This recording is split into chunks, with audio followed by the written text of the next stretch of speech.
안녕하십니까. 명랑하고 현철한 이철철학씨입니다. 오늘은 저번 시간에 대인관계에 대해서 사장살이에 대해서 그 뒷부분을 마저 하도록 하겠습니다.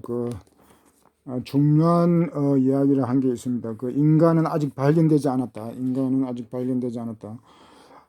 그 니체가 이제 인간의 조건으로 내세우는 것이 여러 가지 있습니다. 뭐 인간이 되기 위해서는 인간다운 인간, 초인이죠. 인간다운 인간, 초인이 되기 위해서는 어떤 자연성, 뜨거운 난국이라고 했을 때 이 난국은 원시림, 열대림, 뭐 자연성, 자연주의를 말합니다. 그는 자연주의가 빠진 그런 인간은 인간이 될 수가 없는 것입니다. 그 자연주의, 뭐 자연주의라고 그러면 우리는 뭐 인간과 좀 어떤 대척점이 있는 것으로 그렇게 생각하기 좋은데, 인간은 자연을 떠나서 존재할 수 없고 자연성을 회복하지 않으면 인간이 될 수도 없는 것입니다. 인간에게 어떤 그 인간의 본질성 중에서 이 자연성이라고 하는 것이 있는데, 이 자연성, 그 자연성을 강조하는 이유는 요 밑에 또 뭐 살쾡이 호랑이도 나옵니다만, 하여튼 그 자연성이라고 하는 것은 세뇌되고 거세되지 않는 상태, 그러니까 순수함, 어떤 야성의 어떤 야성미 그대로를 간직한 것이 이제 그것이 이제 자연성이죠, 자연이죠. 그래서 그 자연성을 그런 것을 회복하지 못하면 인간이 될 수 없다는 것입니다. 이거 아주 중요한 내용입니다. 인간이 아직 발견되지 않았다. 그 이유는 뜨거운 난국이 없기 때문이다. 인간이 아직 존재하지 않는다라고 하는, 이거 참 인간다운 인간을 말하죠. 뭐 육체적인 그런 인간이 아니라 정신적 인간다운 인간이 아직 없는 이유는, 저번에 그 천개의 목표, 그 도덕, 민족 도덕 할 때도 그 다룬 적이 있습니다. 그 천개의 목표. 그래서 인류가 아직 존재하지 않았다. 인류가 아직 없다. 인류 그 자체는 아직 없음을 뜻한, 인류가 아직도 탄생하지 않았다. 그 얘기를 했습니다. 그 인류가 탄생하지 않은 이유는 인류에게 아직 하나의 목적이 없다는 것입니다. 인류가 추구할 가치가 없다는 것이죠. 아직까지도. 그러니까 현대사회는 허무주의 사회라고 하는데, 어떤 그런 이상과 어떤 인류의 어떤 그 삶의 목적, 이유를 상실해 버렸다는 것입니다. 그리고 그래서 이제 그것도 이제 하나의, 또 인류가 하나의 목적, 하나의 어떤 길을 갖다가 추구할 그런 것도 없다는 것이죠. 그러니까 인류라고 하는 것이 탄생하기 위해서는 하나의 어떤 철학, 하나의 도덕, 뭐 그런 것이 있어야 되는데, 아직 그런 어떤 것이 없기 때문에 인류 자체도 탄생하지 않았다. 인간이 아직 없다는 거죠. 그러니까 인간의 조건으로서 니체는 또 그 여기서 민족 얘기를 하면서, 이제 민족이 먼저 탄생해야 인간이 탄생한다는데, 민족주의, 세계주의, 자연주의 이런 게 다 이제 참다운 인간의 조건이 되는 것이죠. 그러니까 우리는 아직도 우리 사회에서는 인류주의, 이런 세계주의라든가 민족주의 이런 것이 아주 그 기반이 허약합니다. 너무나도 뭐 거의 무상태, 없을 정도로 아주 너무 허약하기 때문에, 우리가 정말 인간다운 시대를 살고 있는가, 우리는 이걸 깊이 천착을 하고 고뇌를 해야 될 것 같습니다. 인류가 아직 탄생하지도 않았다. 인류가 없음. 하나의 목적이 없기 때문에. 그래서 니체는 인간의 문제를 이렇게 이제 심각하게 우리에게 경종을 울리는 것이죠. 인간의 시대, 뭐 문명 시대로 하면서 아주 그냥 우리는 너무 들떠 있는데, 사실 냉철하게 돌아보면 과연 인간이라고 하는 것이 존재하기라도 하는가, 그런 니체는 문제의식을 가지고 지금 철학을 하는 것입니다. 이건 대단히 중요한 것이죠. 오늘 얘기인데, 그대들의 살쾡이 호랑이로, 그대들의 두꺼비가 악으로 변해야 한다. 그러니까 인간은 호랑이로, 악으로 이렇게 태어난 것입니다. 그 사자 얘기할 때도, 인간은 사자로 태어났는데 현실은 낙타로 살아가는 거, 그거는 말이 안 되는 거죠. 이제도 다른 비유를 통해서, 인간이 호랑이로 태어나고 악으로 태어났는데 왜 살쾡이로 살고 두꺼비로 살아가느냐 이 말이죠. 이렇게 살 수밖에 없는 건 뭐죠? 사자가 그 순치되고 거세되면 뭐죠? 손톱 뭐 이빨하고 이빨 발톱이 빠져버리면 사자라고 해봤자 뭐 양이나 다름이 없는 것이죠. 그러니까 그렇게 거세되고 세뇌돼 버리면은 별 볼일 없는 것이 되어버리는 거예요. 호랑이가 살쾡이가 되어버리고 악어가 두꺼비나 다름이 없이 되어버리는 거죠. 이런 거세라는, 그 문명이라고 하는 것은 인간을 갖다 거세한 것인데, 문명이라는 이름으로 인간을 이렇게 약화시킨 거죠. 아주 형편없는 존재로 만들어버린 거죠. 우리가 이런 사실을 알기만 하면은 바로 이게 호랑이가 되겠죠. 살쾡이 호랑이가 되고. 근데 지금 현실은 인간이 호랑이 악으로 태어나가지고 살쾡이로 이렇게 살아간다는 것입니다. 이 니체 이 비유는 조금 가격하다고 할 수 있지만은 아주 적절한 것입니다. 이거 사실 세뇌 세뇌되고 거세돼 버리면 그거는 인간다운 구실을 제대로 할 수가 없는 것이죠. 그리고 참으로 그대 선량하고 어려운 자들이요, 그대들에게는 선량하고 어려운 자들이요, 그대들에게는 우선점이 허다하다. 특히 지금까지 악마라고 불려온 것에 대한 그대들의 공포가 그렇다. 악마, 여기서 이제 악마는 밑에 나오지만은 이제 초인을 말합니다. 그러니까 선량하고 어려운 사람들은 두려워, 공포가 있는데 이제 초인에 대한 공포가 있는 거죠. 이제 초인이 아니더라도 범인들은, 범상한 사람들은 어떤 그런 강자 앞에서는 어떤 그런 두려움을 느끼게 되죠.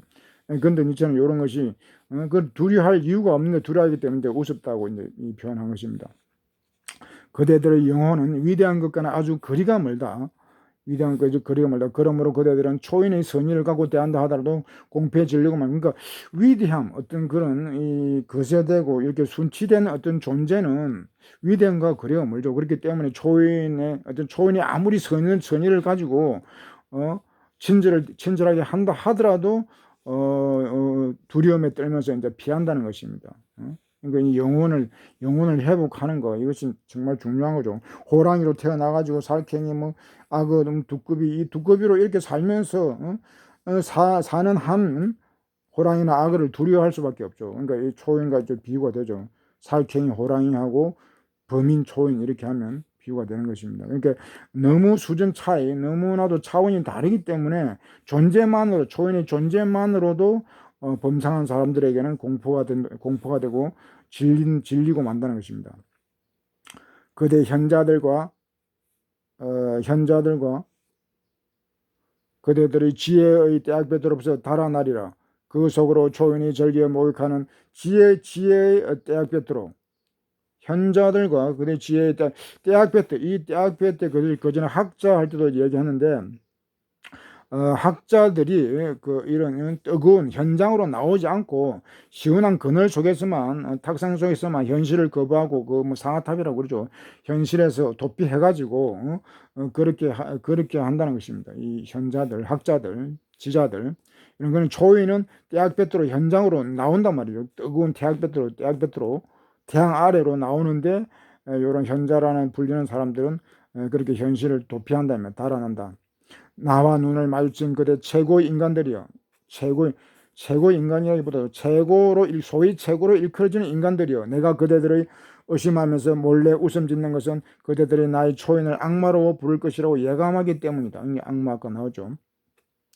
나는 이 최고이며 최선인 자들이 지겹다. 그들의 높이에서 나는 저 위 저 밖 저쪽으로 벗어나 초인에 이르기를 열망했다. 최고 최선이라고 하는 그런 존재들이 질린다는 것입니다. 왜 질리는가? 그것이나 초인에 이르는 길을 열망했다. 그들이 높이에서 이제 그들도 높이는 있는 거죠. 최고 최선이라고 불리니까. 그러나 초인은 그 높이하고 다른 차원의 어떤 높이로 나아가는 것입니다. 열망하는 것입니다.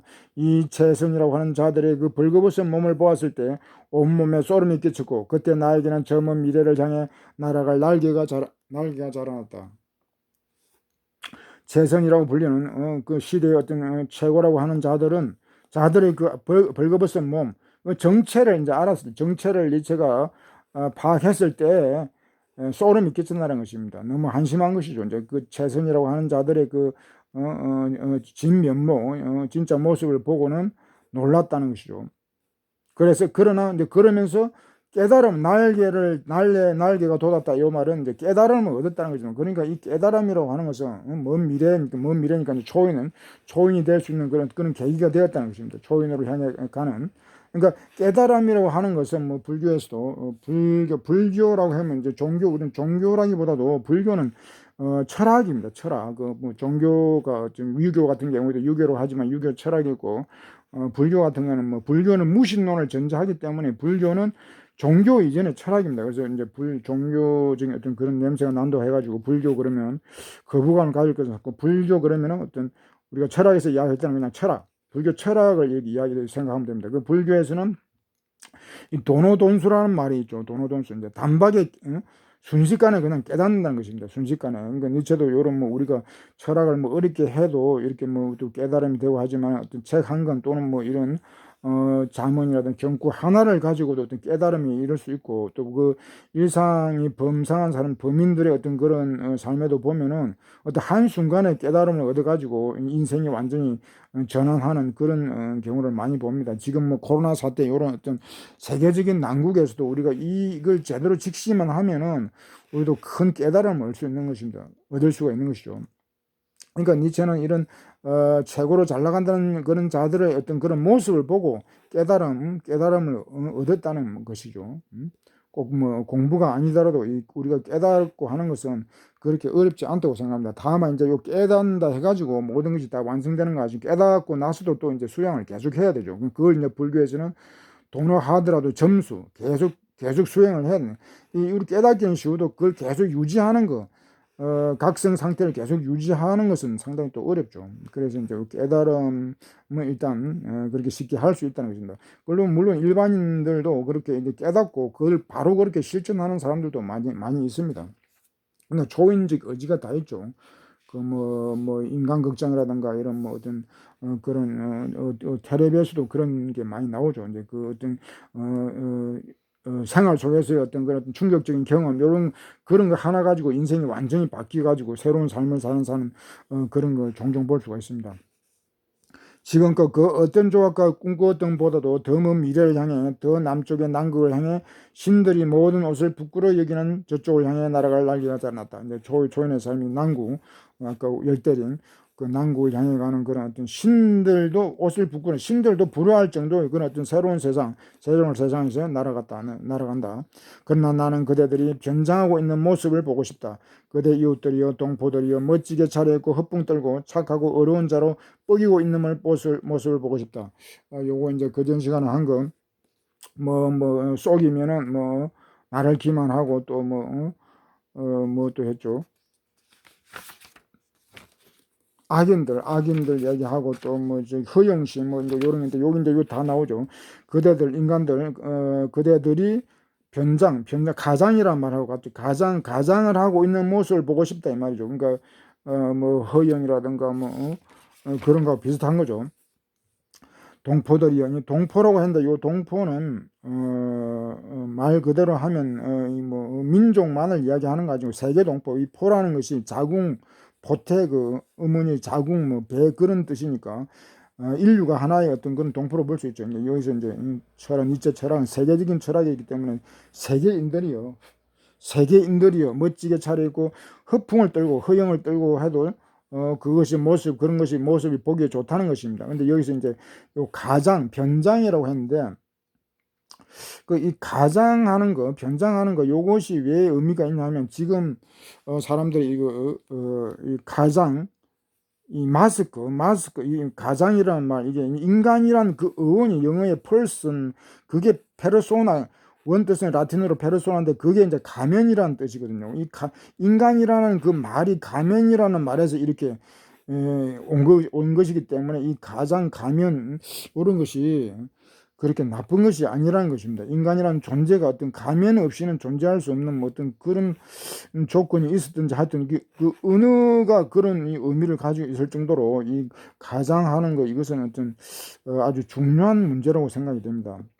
지금 우리가 이 가면을 마스크를 쓰고 다니면서 우리가 느낄 수 있는 것은 일단 인간이 평등하다는 것입니다. 우리 가면을 쓰면 여기는 잘나고 못나고 나이 들고 젊고 이런 것이 분간이 안 되도 그냥 다 평등한 거예요. 그러니까 좀 당당해질 수가 있고 그런 걸 경험할 수 있는데, 지금 한 6개월 이상 마스크를 쓰고 다니면서 우리는 그런 것을 다 느낄 수 있다고 생각합니다. 여기 밑에 나오지만은 구분하지 못하도록 그냥 평등을 지금 이야기하는 거거든요. 그러니까 가면을 쓰고 적당히 이렇게 하면은 평등이라는 것은 우리가 절감하고 이것을 깨닫는 것입니다. 깨달을 수 있는 것입니다.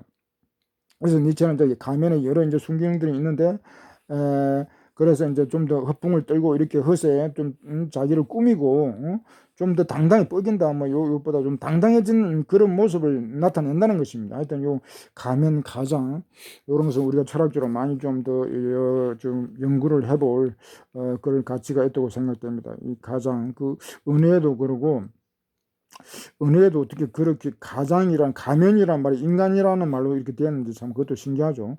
다 인간이 또 이걸 다른 면을 보면 인간이라는 것이 그렇게 대단한 존재로 여기지 않았다는 그런 의미도 됩니다. 왜냐하면 그 서구에서는 흙에서 또 인간이 왔다고 이제 그래 해가지고 그 뭐 휴먼이란 말도 그 어원은 흙하고 또 연관이 되기 때문에 어떤 인간의 여러 가지 생각할 수 있는 부분이죠. 그리고 나 자신도 변장을 한 채 그대들 사이에 앉아 있고 싶다. 니체도 나 자신도 그대들은 이제 민중들이죠. 민중들 사이에서 같이 앉아 있고 같이 함께 하고 싶다는 것입니다. 그러니까 평등이죠. 이 장은 이제 평등주의 그런 것이라고 했는데, 사람들하고 같이, 그럼으로써 같이 된다. 가장을 하고 이렇게 나쁜 의미가 이제 담겨 있는 말이긴 하지만 가장 뭐 가면 그러나 이것을 또 좋게 생각하면은 하나 되는 평등하게 되는 어떤 그런 계기도 될 수 있기 때문에 이것이 뭐 부정적인 그런 말은 아니라는 것입니다. 하나 되기 위해서 방편으로서는 이런 거 요걸 이제 좀 더 이제 좀 좋은 말로 하면은 이제 유교식으로 예죠. 예라는 것은 형식인데 그것이 하나의 어떤 형식이라고 하는 것이 그런 어떤 가상이라고 하는 것과 많은 연관성을 가집니다.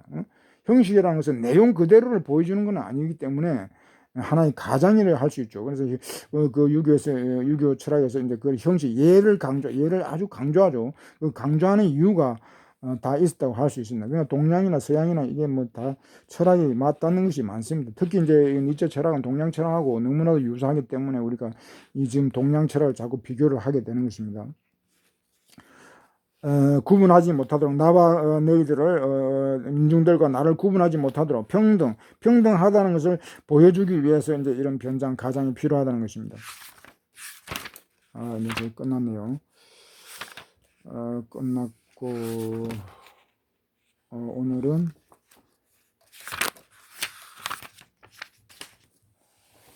이름 높은 현자들에 대해서 오늘 이름 높은 현자들에서 뭐 앞으로는 그 시간이 너무 구애받지 않고 그냥 뭐 물 흐르듯이 그렇게 하겠습니다. 뭐 꼭 뭐 한 장을 뭐 한 강이 끝난다는 뭐 그런 강박 없이 그냥 되는 대로 시간 되는 데까지만 하고 그렇게 하겠습니다. 오늘은 이름 높은 현자들에 대해서 이제 제목도 현자라고 했는데 여기서 뭐 학자들에 대한 비판입니다. 학자들에 대한 비판도 있고 또 뭐 정신에 대한 이야기도 있고 뭐 여러 이야기가 나옵니다. 이게 이제 철학은 항상 이 뭐 논리적으로 서론 본론 결론 그런 것이 없기 때문에 우리가 이걸 이거 행간을 시기 때문에 이 행간 사이사이 행간의 의미 이런 것도 우리가 잘 생각을 해봐야 됩니다. 그래서 이걸 뭐 강독으로 쭉 읽고 이렇게 뭐 넘어가면 합니다만 이제 스스로 이 행간들을 따져보고 의미를 궁구해 보면은 더 많은 묘미를 느낄 수 있을 것입니다. 여기서 현자라고 한 것은 이제 조금 오역이 되겠습니다. 다른 책에도 현자라고 되어 있는데 이 뭐 앞에서 군자 그전에 군자 얘기했는데 군자라든가 뭐 성인 현자 이런 거는 서양 말로 대치가 되지 않습니다. 번역이 불가능한 말이에요. 서양에도 물론 현자라는 말이 있지만 동양하고는 그 개념이 상당히 다르고 뉘앙스가 다르기 때문에 군자라든가 현자라든가 이런 것은 서양 말로는 치환이 안 됩니다. 바꿀 수가 없는 말입니다. 그래서 이제 요거는 그냥 이름 높은 학자, 여기서는 학자에 대한 비판이니까 그냥 유명한 학자 또는 뭐 대가 정도로 하면 되겠죠. 이름 높은 대가들에 대해. 그러니까 현자라는 말이 서양의 현인하고 그 개념이 다르다는 거 그거 이제 염두에 두면서 한번 봅시다. 이름 높은 학자들이요, 현자가 아니고 학자들이요, 그대들 모두는 군중이라고 되어 있는데 군중도 아니고 대중 다른 책에도 대중이 되었고 대중이 맞습니다. 이 대중과 군중은 다르죠. 군중은 뭐 작은 모임도 군중이 주로 작은 그런 무리를 군중이라고 할 수 있고 대중은 전체적인 한 사회 전체적인 그런 의미 민중 뭐 전체적인 의미로서의 어떤 그런 거기 때문에 대중이란 말이 맞습니다.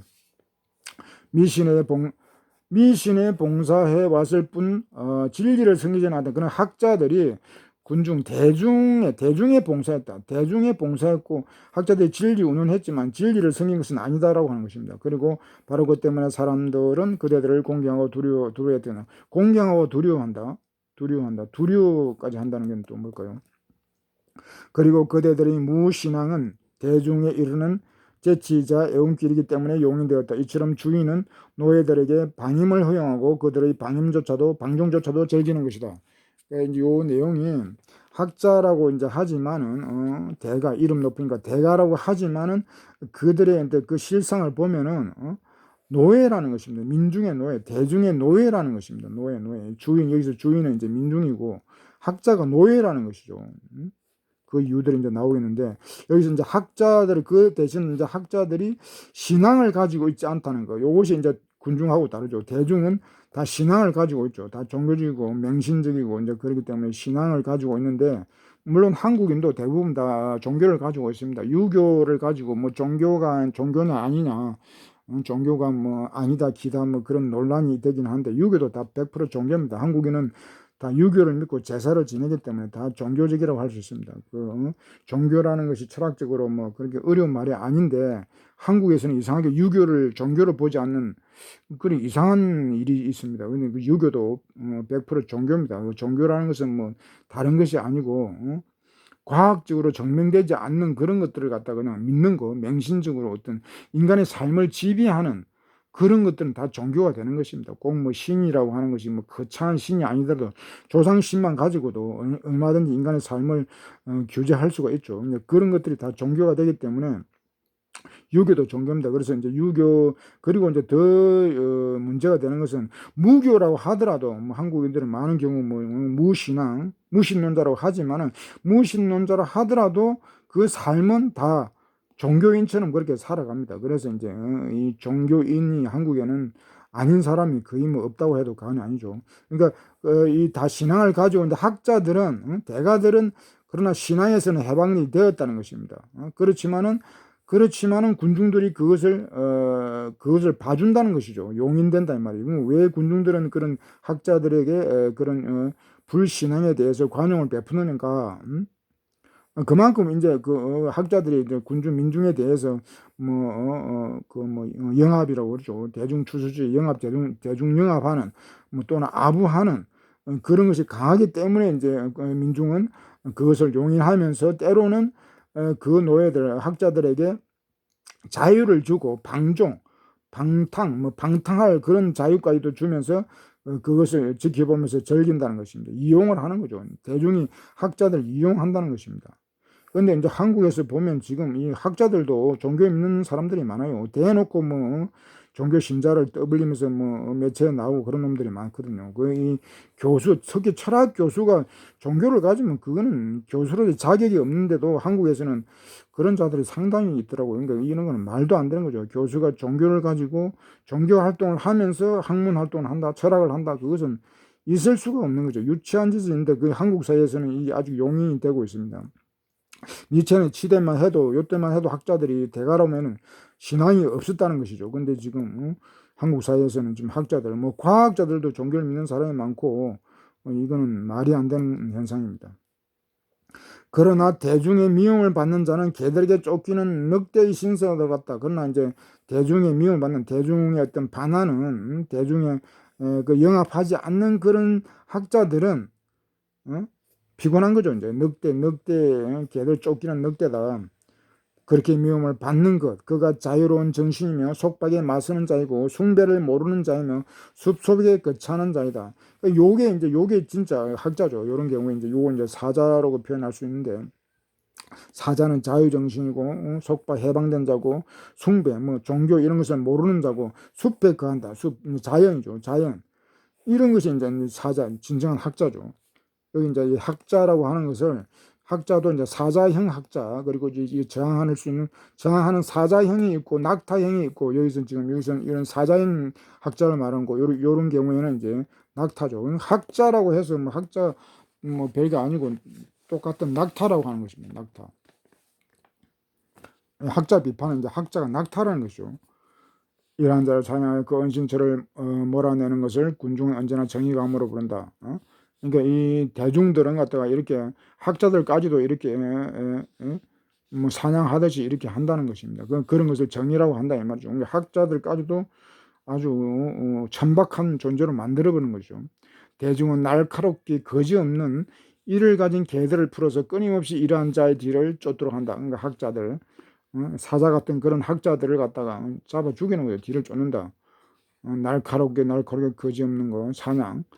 진리가 여기에 있다, 군중이 여기에 있다. 그럼에도 그것을 찾는 자들에게 화 있을지어다. 예전부터 사람들은 이렇게 말해왔다. 이름 높은 학자들이요. 그대들은 대중, 좀 잘못된 건 대중에 대한 숭배를 정당화하라 했으며 그것을 진리의 의지라고 했다. 학자들은 진리 추구, 뭐 진리 의지, 진리 추구를 하는 것을 진리 추구라는 말을 썼지만은 사실은 군중에 대한 숭배, 군중에 대한 숭배를 정당화하기 위해서 뭐 진리니 뭐니 뭐 이렇게 했다. 그래서 화해를 지어준 했는데 말로는 겉으로는 진리 추구를 했지만 사실은 군중에 대한 숭배를 해왔다는 것입니다. 그리고 그대들의 마음은 언제나 자신에게 말했다. 나는 군중으로부터 왔다. 대중으로부터 또한 그대들로부터 나에게 신의 음성이 들려왔다. 학자들이 모든 그 학문의 모든 것들이 다 대중으로부터 왔다. 대중이 아부하는 것이죠. 대중 또한 그들로부터 나에게 신의 음성, 대중으로부터 신의 음성이 들려온다. 신의 음성이 진리죠, 진리. 대중으로부터 뭐 진리가 나오고 진리가 완성된다는 그런 것입니다. 대중의 대변자인 그대들 학자들은 늘 나귀처럼 집요하고 영리하다. 나귀처럼 뭐 낙타 비슷하죠. 나귀처럼 집요하고 영리하다. 뭐 요 말은 좀 나쁘게 해석해야 될 것 같습니다. 아주 영악하다, 영리하다라기보다 영악하다는 거죠. 영악해야만이 대중을 갖다가 뭐 아우버하고 이제 그렇게 하는 거죠. 영악하니까 대중을 자기 뜻대로 몰아가려는 많은 권력자들은 이제 권력자가 나오는데 자기 말 앞에 한 마리의 기운 나귀를 한 사람이 일어나 앞에 현자를 메어놓는다. 이제 권력자는 이제 뭐 정치 권력자 뭐 그런 것들이죠. 나쁜 의미. 니체는 주로 이제 권력 좋은 의미로 쓰는데 여기서는 나쁜 의미로 권력자들 앞에 그러니까 학자들이라고 하는 것은 권력자의 노예라는 것입니다. 권력자의 노예인 동시에 지금까지는 학자들이 대중의 노예죠. 대중의 노예였는데 여기서는 또 이제 권력자의 노리개로 또 전락해서 이중 노예가 되었다는 것이죠. 이중 노예. 권력자들의 한 마리의 나귀 그 앞에 이름 앞에 현자를 메어놓았다. 그러니까 권력자의 노예가 이중 노예. 학자들도 이중 노예. 권력과 대중의 노예인데 그러면 일반인들은 말할 것도 없겠죠. 일반인들은 그냥 노예가 아니고 이중 노예가 아니고 뭐 삼중 사중 최소한 한 오중 노예. 대중 현대인들은 니체는 뭐 노예사회 얘기하는데 뭐 한 오중 노예입니다. 자본, 국가, 권력, 종교, 뭐 언론, 뭐 상식, 뭐 쾌락의 노예, 뭐 끝도 없죠. 뭐 한 5가지 정도는 기본적으로 나옵니다.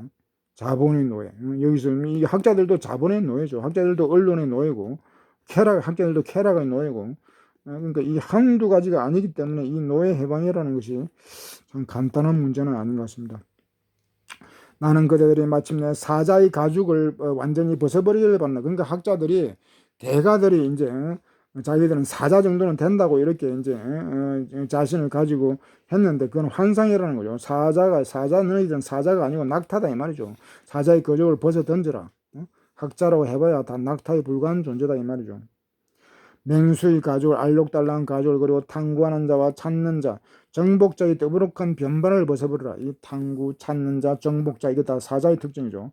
사자의 특징인데 그런 것을 다 이제 벗어 던지라는 것입니다. 나로 하여금 그대들의 진실됨을 믿게 하려면 그대들은 우선 그대들의 숭배는 의지로부터 파견. 이 숭배라고 하는 것은 이제 민중을 숭배하고 권력을 숭배하고 자본을 숭배하고 학자들이 이렇게 하는데 그런 그 숭배하는 그런 마음을 갖다가 버리라는 것이다. 파괴하라는 것입니다. 그래 해야 이제 진실됨을 회복하는 것이죠.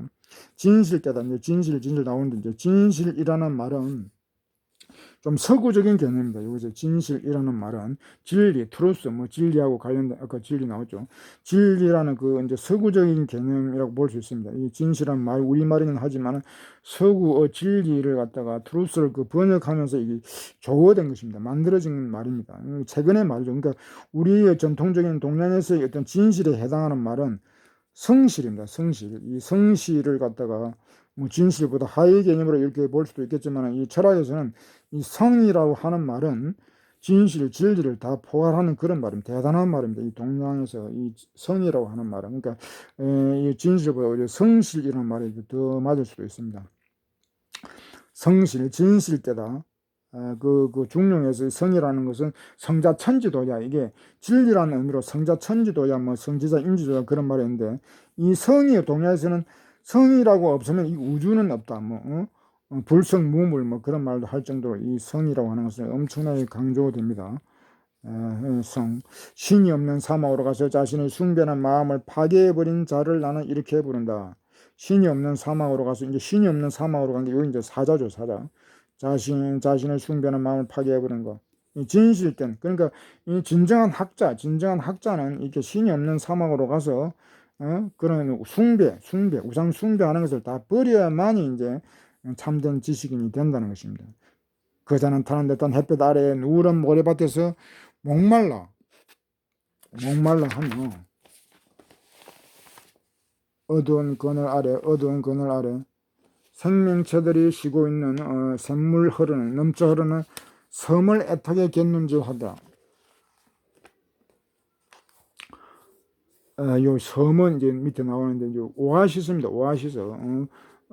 그런 생명체들이 쉬고 있는 샘물 넘치는 섬을 애타게 겠는지 하라. 하지만 갈증에도 그럼에도 불구하고 그들을 설득하여 이처럼 안락하게 사는 무리들 사이에 섞이도록 하지는 못한다. 안락하게 진실된 그런 어떤 학자들은 안락한 삶과는 거리가 멀죠. 그러니까 그런 무리들에게 섞일 수 없다. 오아시스가 있는 곳에서는 또한 우상이 있기 때문이다. 그러니까 이런 오아시스, 이런 좋은 것이 있는 곳에는 항상 이런 우상 숭배, 이런 무리들이 모여들고 또 우상 숭배 이런 것이 나오는 것이죠. 오아시스. 그러니까 이 오아시스 이런 것이 좋은 것이 있다고 해서 다 좋은 일만 벌어지는 것이 아니고, 뭐 보상, 대가, 뭐 이런 어떤 단물이니까 그게 우상이 반드시 나온다는 것입니다. 그래서 이 초인 진정한 어떤 그런 지신 학자는 이런 오아시스도 경계할 필요가 있다는 것입니다.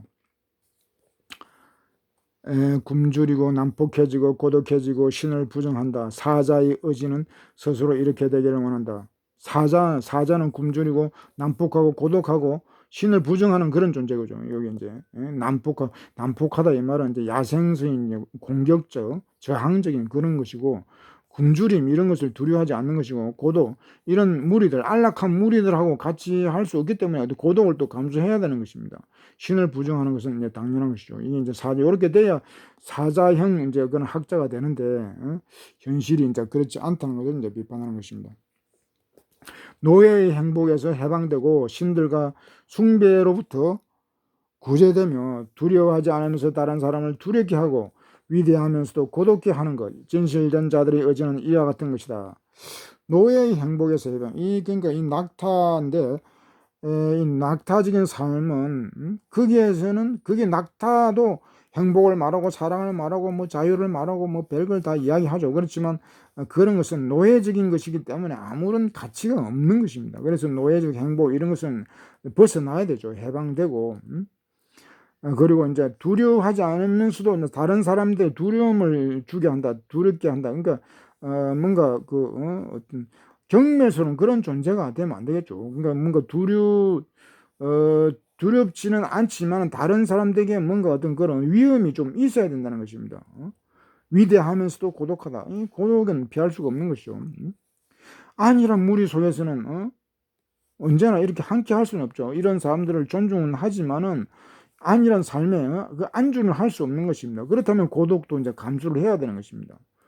진실한 자들의 의지는 이와 같은 것이다. 진실한 자들, 사자 같은 그런 존재는 노예적인 삶, 낙타적인 모든 가치하고는 결별을 해야 되는 것입니다. 자유, 평등, 사랑, 우정 뭐 이런 거 다 파괴해야 돼. 다 노예적인 가치이기 때문에 그런 것을 다 부정을 하고 사자의 행복, 사자의 자유, 사자의 사랑, 사자의 우정 이런 것을 우리는 회복해야 그게 이제 진실된 삶도 되는 것입니다. 진실한 자들, 자유로운 정신은 이제 사자적 자유, 노예적 자유가 아닌, 현대인들의 자유는 다 노예적 자유입니다. 낙타적 자유, 그런 것은 아무런 의미가 없는 것이죠. 초인의 자유, 사자적 자유, 초인의 정신, 초인의 어떤 자유, 그런 가진 자들은 예로부터 사막에서 살아왔다. 사막의 주인으로서 사막에서. 근데 사막이라고 하는 것은 도시하고 이제 대립되는 게 있습니다. 도시에서 살면 이렇게